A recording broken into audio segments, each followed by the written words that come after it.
Douglas, dernière question avant que je retourne vers les deux personnes en studio sur le médecin présent hier soir. S'il devrait être autorisé à continuer d'exercer comme médecin généraliste, lorsqu'il identifie le Hamas comme un groupe de résistance, il ne dirait pas qu'il a commis un acte terroriste.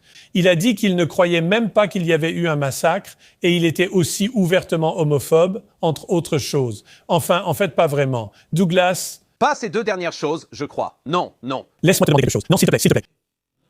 Je te demande quelque chose.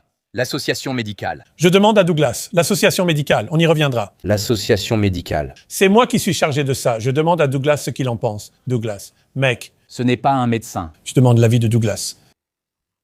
Douglas. Eh bien, tu ne sembles pas être un observateur impartial, je dois le dire. Je te tenais en haute estime avant que tu ne t'emportes autant que M. Al-Andalusi ce soir. Voici ce que j'en pense, Pierce. Notre pays en a assez des personnes comme ton invité d'hier. Il ne s'agit pas seulement de son travail au NHS. Pourquoi est-il en Grande-Bretagne ? Pourquoi permettons-nous à des gens en Grande-Bretagne d'essayer de renverser l'État, de faire l'éloge du terrorisme des membres d'organisations extrémistes ? Quel bénéfice la Grande-Bretagne a-t-elle tiré de ce type ? Quel avantage avons-nous eu ? Franchement, je ne voudrais pas être un patient du NHS qui le consulte.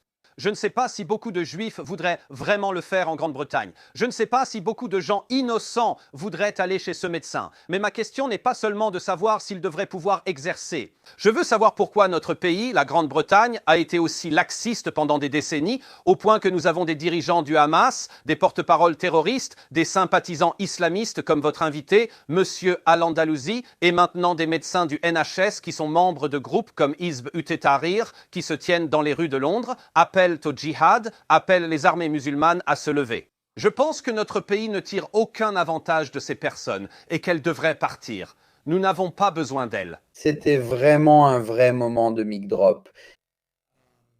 Par Douglas Murray. Il est allé dans l'émission de Piers, il a dû faire face à deux intervenants très hostiles, des gens qui ne voulaient pas le laisser parler.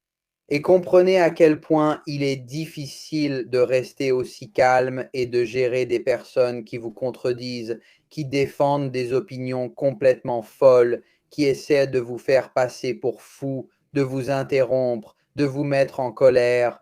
Et le fait qu'il soit capable de diriger et de dominer la conversation tout en restant calme, c'est tout simplement incroyable.